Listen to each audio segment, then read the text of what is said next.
Hey everybody, Unstable Gamer here, and welcome back to Marvel Future Revolution. In this video, we're going to be going over the first video in a new series of hero guides that's going to go over regional gear, stat priorities, skill rotations, things like that. We're going to be starting with Spider-Man, and that's what we're going to go ahead and dive into right now. But first, before we do, if you're just now finding this channel and you want to stay up to date with everything Marvel Future Revolution, consider hitting that subscribe button so you don't miss out.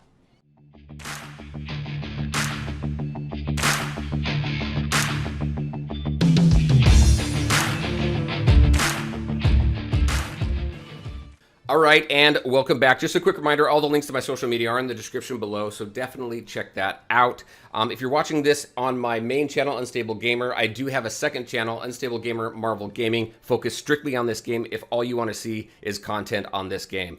All right, so let's go ahead. I refer to this game as an MMO a lot because it just really feels that way with the multiple classes and the skills and everything that we have here and the way that they put this game together. I really like it. I enjoy it.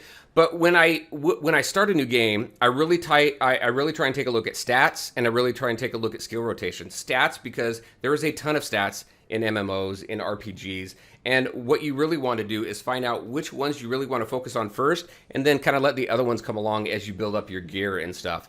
Also, another thing is the skill rotation. Which skills should you use first, second, third? How do the skills build on each other? So I'm going to go over all of that with Spider-Man. I've hit 100. I finally unlocked my entire Xanderth set, so we're going to go over that as well. But really excited on how I've built him. I'm having a lot of fun with him, and we're going to go ahead and talk about that right now. So let's go ahead. Let's talk about stats. Now, I'm not an infographic guy at all. I don't have the skill or the time for it, unfortunately. I wish I did. But I'm a spreadsheet guy, so that's what you're going to get, is you're going to get spreadsheet. So I got Spider-Man. My next one is going to be Captain America. I just hit 100 with him. My goal is as I hit level 100 with all of the heroes, I will put one of these guides out. And then ultimately, the spreadsheet will just be full with kind of just a one-shot look at my suggestions and what works well for me. Now, regional gear, a lot of these things, when you take a look at any one of these things, seriously, it's really going to be dependent on your play style and what works best for you and how you like to play the game. What works for me, a lot of what I'm really focusing on is cocooning and guard breaking. So what I like as far as regional gear is my Xanderth set. Now let's go ahead and take a look at my Xanderth set really quick. Like I said, I was able to finally complete that. The reason why I like my Xanderth set is because once you get all 4 pieces, Spider Combat Class skill level +6. It boosts that skill class, the entire class, not just one skill. Whereas you take a look at non-regional gear, like this piece over here, 2099 mask, once you get all 4 pieces of that, it only boosts a specific skill, in this case, the Spider Swing skill. So the regional gear will have the regional name in the title. So Xanderth, Midgardia, Sakaar, you're going to see that in the title of the gear, whereas in the non-regional gear, you're not going to see that. The reason why regional gear is so much better than the non-regional gear is because the stats are better. You're going to get higher stats. Plus, like I said, with this set, you're going to boost an entire class of skill, not just a specific skill. So that's why it's so important. It is more the long game. It did take just about a month. Tomorrow will be a month that this game came out globally. It took just about a month. It wasn't completely free to play. It took some time. It took a little bit of money, not a ton. I'm not a whale or anything, a little bit of a dolphin, but definitely not a whale. So it did take a little bit of time and money. Free to play completely is going to take a little bit more time. One thing to remember as far as regional gear goes is that you get a free piece of gear for every region. Once you complete that region, it's going to be the headpiece. So if you have a selector box or anything, don't select the headpiece for that region because you're going to get it free anyway. So you get 1 piece of free gear, which is pretty cool.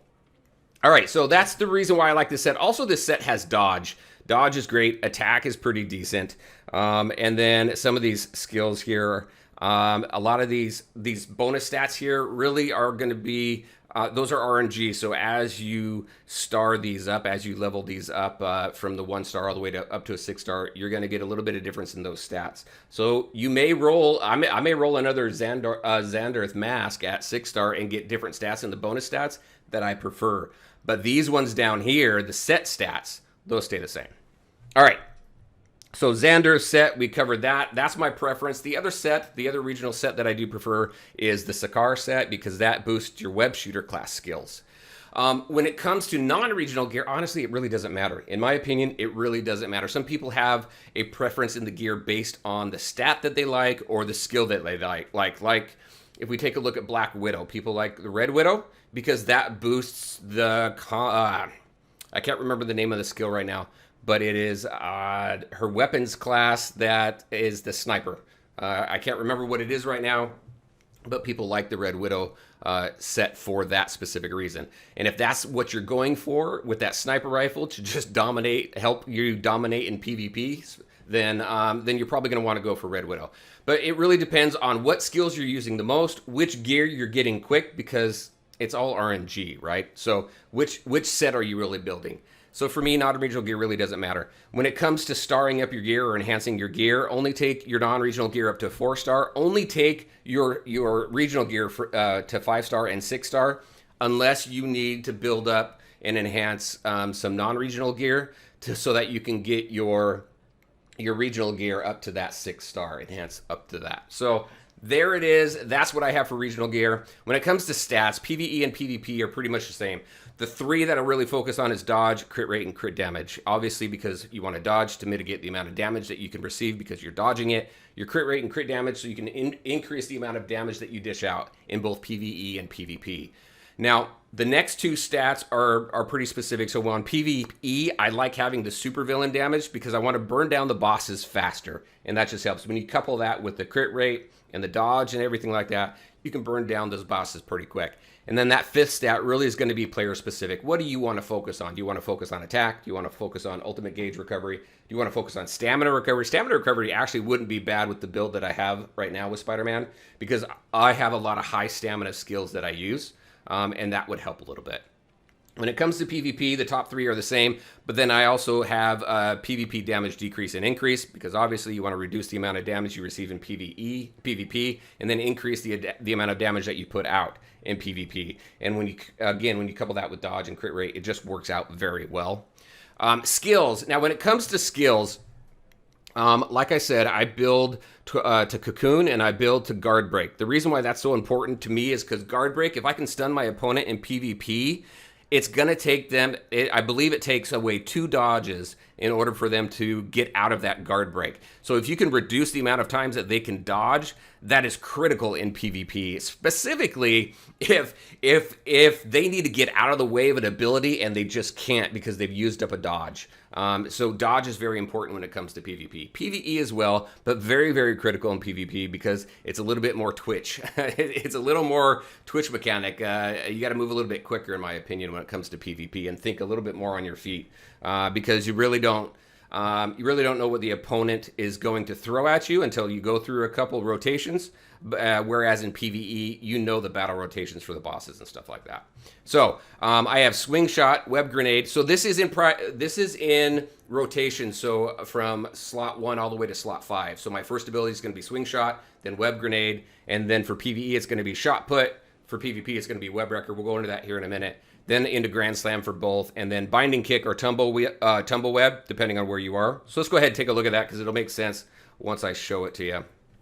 So if I go into here, go into my skills, go to change. Now, the reason why I do this, again, because of high guard break, right? So my first ability, boom, here, it doesn't have a high guard break, but it's immediately going to decrease movement speed and accuracy, which is good. You want to do that right off the bat. It also gets me off the screen in case my opponent wants to attack right away. Then I'm going to go into this right here. My web grenade, it's got a high guard break. Again, decreases movement speed and accuracy. We're also building up those stacks so that we can cocoon. Ability number 3 is going to be this. This one here, well, actually, no. For PvP, it's going to be this one because, again, it's got the high guard break. It does a decent amount of damage, not as much as the shot put.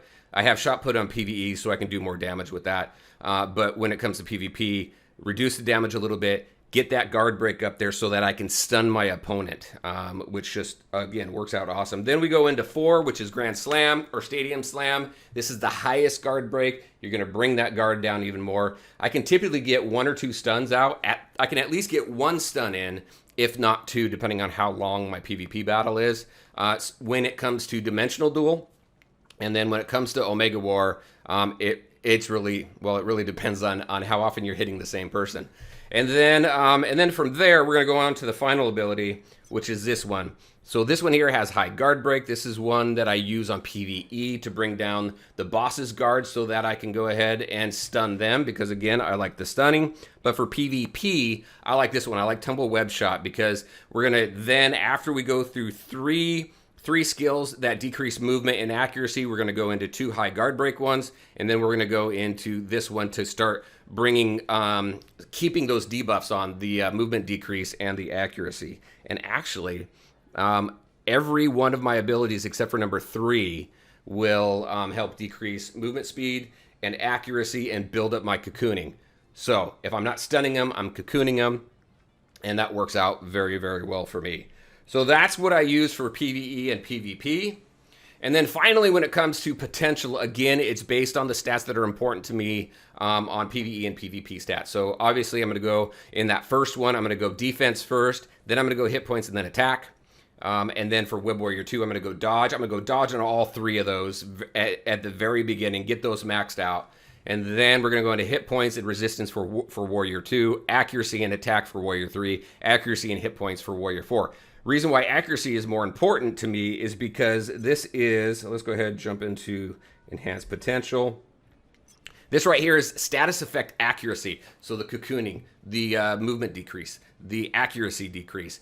The more often you can stick that, then the better you're going to be. So I want to make sure that those hit and those stick and those don't get resisted as often.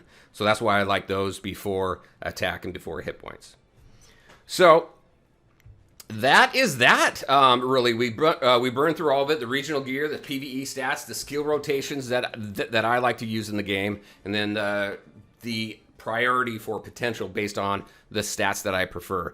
So really interested in your thoughts. How are you building Spider-Man? Does this help? Because I want these guides to be fairly quick and useful, so that you can go in, jump in, take a quick look, and then kind of either you can do a cut and paste of it, or you can say, all right, well, this works for me, and then kind of make it your own and help you at least steer you in the right direction of where you want to go as you're building up each one of your heroes. So there you go, everybody. That's what I have for you. I have one last plug, just a shameless plug here. If we go in, I do have some openings in my alliance. As you can see, my alliance there is Hero Underground. I did go through I got rid of a bunch of inactives. So we do have some room, very low key, casual, not really gonna be too intense.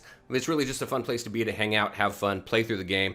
But we do want people who are active. We do want people who are gonna contribute and help us complete all of the alliance quests, even the alliance quests that require us to team up together as an alliance. Because why join an alliance if you're not gonna have fun with everybody in the alliance and help that alliance move forward? So definitely got some room if anybody has any interest or looking for an alliance. All right, everybody, that is what I had for you. As always, I want to thank you all for taking the time to watch the video. If you liked it, make sure to hit that like button and share your thoughts and questions in the comment section below. Take care, everybody, and we'll talk to you next time.